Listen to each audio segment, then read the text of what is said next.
नमस्कार मित्रांनो, जय महाराष्ट्र. मित्रांनो, मोठी बातमी समोर येत आहे. शिंदेकडून धनुष्यबाण चिन्ह जाणार. महत्त्वाची बातमी आपण या व्हिडिओच्या माध्यमातून जाणून घेणार आहोत. त्या अगोदर तुम्ही जर आपलं राजकीय वादळ यूट्यूब चॅनल सबस्क्राईब केलं नसेल तर चॅनलला नक्की सबस्क्राईब करून बेल आयकॉनला प्रेस करा. तर जाणून घेऊया सविस्तर बातमी. शिंदेकडून धनुष्यबाण चिन्ह जाणार. बड्या नेत्याच्या दाव्याने एकच खळबळ उडाली आहे. भाजप आणि शिंदे सेनेत मुंबई महापालिकेच्या महापौर पदावरून घडामोडी सुरू आहेत. असं असतानाच खासदार संजय राऊत यांनी एकनाथ शिंदे यांच्या शिवसेनेबाबत एक मोठा दावा केला आहे. शिंदेकडून धनुष्यबाण चिन्ह लवकरच जाणार असल्याचा दावा त्यांनी केला आहे.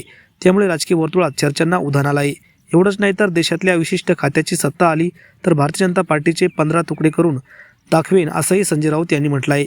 पुढच्या लोकसभा आणि विधानसभा निवडणुकीपर्यंत एकनाथ शिंदे यांच्याकडे शिवसेना पक्ष राहणार नाही हे मी खात्रीने सांगतो. येत्या काही दिवसामध्ये सर्वोच्च न्यायालयाच्या निकालानंतर निवडणूक आयोगाकडून धनुष्यबाण हे चिन्ह गोठवले जाईल याची भीती असल्यामुळेच सर्वोच्च न्यायालयातील सुनावणी वारंवार पुढे ढकलली जात असून शिवसेना पक्ष व चिन्ह सुनावणीबाबत वारंवार तारखा दिल्या जात आहे.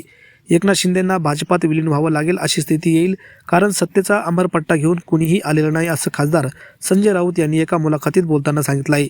तर मित्रांनो, या बातमीबद्दल तुम्हाला काय वाटतं? तुमच्या प्रतिक्रिया कमेंटच्या माध्यमातून नक्की व्यक्त करा. धन्यवाद. जय महाराष्ट्र.